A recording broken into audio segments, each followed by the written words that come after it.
कथा कहानी काव्य पर आपका स्वागत है।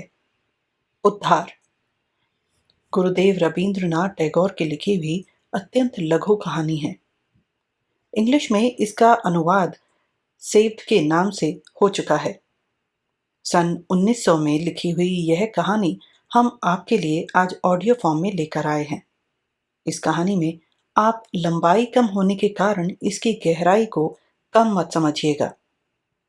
इस कहानी के डिस्क्रिप्शन में आपको और भी कई लेखकों की लिखी हुई बेहतरीन कहानियों के लिंक्स मिल जाएंगे, जिनसे आप और भी कहानियां एंजॉय कर सकते हैं।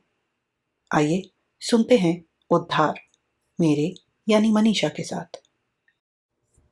गौरी पुराने धनवान घराने की बड़े लाड प्यार में पली खूबसूरत लड़की है। उसके पति पारस की हालत पहले बहुत ही गिरी हुई थी, पर अब अपनी कमाई के बोते पर उसने खासी उन्नति की है। जब तक वह गरीब था, तब तक सास ससुर ने इस ख्याल से कि लड़की कष्ट पाएगी, बहू को विदा नहीं किया था। गौरी कुछ अधिक आयु में ही ससुराल आई।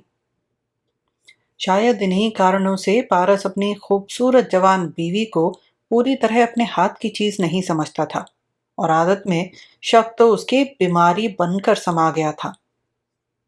पारस पछां के एक छोटे से शहर में वकालत करता है। घर में परिवार का कोई न था। अकेली पत्नी के लिए उसका दिल हमेशा उतावला बना रहता। बीच बीच में वह अचानक बेवक्त अदालत से घर चला आता। शुरू शुरू में पति के इस तरह अचानक चले आने का कारण गौरी की कुछ समझ में नहीं आया। बाद में वह क्या समझी सो वही जाने। बीच बीच में वह अकारण ही गौरी के नौकर को भी भगा देने लगा। किसी नौकर का अधिक दिन तक घर बने रहना उसे सहन नहीं होता। विशेषकर काम की कठिनाई का ध्यान करके गौरी जिस नौकर को रखने के लिए बहुत आग्रह करती, उसे तो वह फौरन ही निकाल बाहर करता। तेजस्विनी गौरी को इससे जितनी चोट पहुंचती, उसका पति उतना ही विचलित होकर कभी कभी ऐसा व्यवहार कर बैठता कि जिसका ठिकाना ही नहीं। आखिर जब वह अपने घर को संभाल ना सका और नौकरानी को अकेले में बुलाकर उससे तरह तरह के सवाल करने लगा, तब सब बातें गौरी को मालूम होने लगी।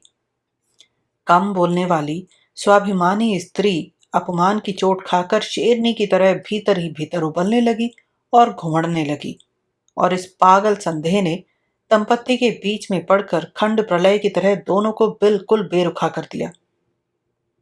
गौरी के आगे अपना गहरा शक जाहिर करने के बाद पारस की झिझक और शर्म जब बिल्कुल ही जाती रही, तब वह रोज ही पग पग पर साफ साफ शक प्रकट करके पत्नी से लड़ने लगा, और गौरी उतनी ही गुपचुप उपेक्षा और पैनी नजरों के तेज तीरों से नीचे से लेकर ऊपर तक उसके सारे शरीर को लहू लुहान करने लगी।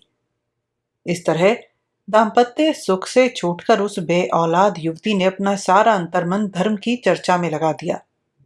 हरिमन सभा के नए प्रचारक ब्रह्मचारी परमानंद स्वामी को बुलाकर गौरी ने उनसे दीक्षा मंत्र लिया और भागवत की व्याख्या सुनने लगी।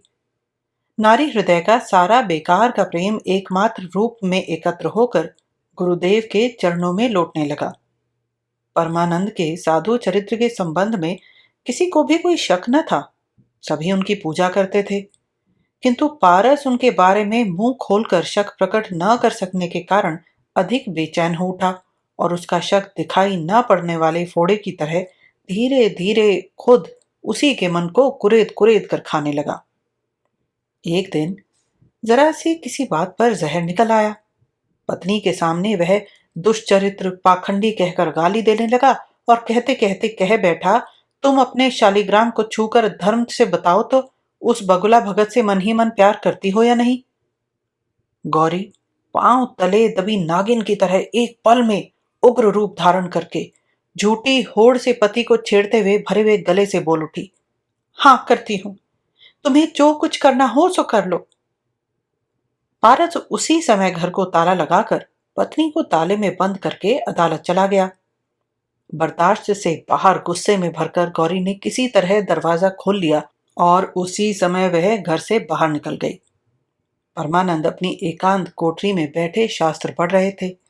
वहां और कोई भी नहीं था। सहसा गौरी बिना बादल की बिजली की तरह ब्रह्मचारी के शास्त्र अध्ययन के बीच टूट पड़ी। गुरु ने पूछा, यह क्या है? शिष्य ने कहा, गुरुदेव, इस अपमान से भरी दुनिया में उद्धार करके मुझे कहीं ले चलो। अब मैं तुम्हारी ही सेवा में अपना जीवन न्यौछावर करना चाहती हूँ। परमानंद ने बहुत डांट फटकार कर गौरी को घर भेज दिया। किंतु हाय गुरुदेव, उसका तुम्हारा वह अचानक टूटा हुआ अध्ययन का सिलसिला क्या फिर पहले जैसा जुड़ पाया? पारस ने घर आकर दरवाजा खोला पाया। पत्नी से पूछा, कौन आया था? पत्नी ने कहा, कोई नहीं, मैं स्वयं गुरुदेव के घर गई थी। पारस का चेहरा सफेद पड़ गया। दूसरे ही पल लाल सुर्ख होकर बोला, क्यों गई थी? गौरी ने कहा, मेरी तबीयत। उस दिन से घर पर पहरा बैठाकर पत्नी को कोठरी में बंद करके पारस ने ऐसा हुड़दंग मचाया कि सारे नगर में बदनामी हो गई। इन सब भद्दे अपमान और अत्याचारों की सूचना पाकर परमानंद का हरि भजन बिल्कुल ही छूट गया। इस नगर को छोड़कर वे और कहीं जाने की सोचने लगे। किंतु बेचारी गौरी को इस हालत में छोड़कर उनसे कहीं जाते न बना, और सन्यासी के इन दिन रात का इतिहास अंतर्यामी के अलावा और कोई भी न जान सका। अंत में रुकावट की हालत में गौरी को एक चिट्ठी मिली। उसमें लिखा था, वत्से, मैंने काफी सोचा है। पहले अनेक साध्वी, साधक, रमणियां कृष्ण प्रेम में अपना घर बार सब कुछ छोड़ चुके हैं। यदि दुनिया के अत्याचारों से तुम्हारा मन हरि के चरण कमल से विमुख हो गया हो तो मुझे सूचना देना। भगवान की मदद से उनकी सेविका का उद्धार कर उसे मैं प्रभु के भयहीन चरण कमल में न्यौछावर करने की कोशिश करूंगा। फाल्गुन शुक्ला त्रयोदशी बुधवार की शाम को दिन के 2 बजे तुम चाहो तो अपने तालाब के किनारे मुझसे मिल सकती हो। गौरी ने चिट्ठी को बालों में बांधकर जूड़े में खोस लिया। तेरस के दिन स्नान से पहले वह जूड़ा खोलने लगी तो देखा कि पत्र नदारद। सहसा शक हुआ कि शायद पत्र सोते में किसी समय निकलकर बिस्तर पर गिर गया होगा। पति उस पत्र को पढ़कर भीतर भीतर ही जल भुनकर खाक हुए जा रहे होंगे, यह सोचकर गौरी मन ही मन तनिक प्रसन्न हुई। किंतु साथ ही उसका सिर का गहना बनने वाला पत्र पाखंडी के हाथ पढ़कर लांछित हो रहा होगा, यह बात भी उसे बर्दाश्त नहीं हुई। वह तेजी से पति के कमरे में पहुंची। देखा पति जमीन पर पड़ा हुआ बुरी तरह तड़प रहा है। मुंह से झाग निकल रहे हैं और आंखों की पुतलियां ऊपर चढ़ गई हैं। पति के दाहिने हाथ की मुट्ठी में उस पत्र को निकालकर गौरी ने जल्दी से डॉक्टर को बुलवाया। डॉक्टर ने कहा, एपिलेप्सी है, मिर्गी। रोगी तब तक मर चुका था। उस दिन पारस को किसी जरूरी मामले की पैरवी के लिए बाहर जाना था और सन्यासी का यहां तक पतन हुआ था कि उस खबर को सुनकर वे गौरी से मिलने के लिए तैयार थे। अभी अभी बेवा हुई गौरी ने खिड़की में से देखा कि उसके गुरुदेव पिछवाड़े के तालाब के किनारे चोर की तरह छिपे हुए खड़े हैं। अचानक उस पर बिजली सी टूट पड़ी। उसने आंखें नीची कर ली। उसके गुरु कहां से कहां उतर आए। सहसा एक ही क्षण में उनका विभत्स चित्र उसकी आंखों के सामने नाचने लगा। गुरु ने पुकारा, गौरी। गौरी ने कहा, आई गुरुदेव।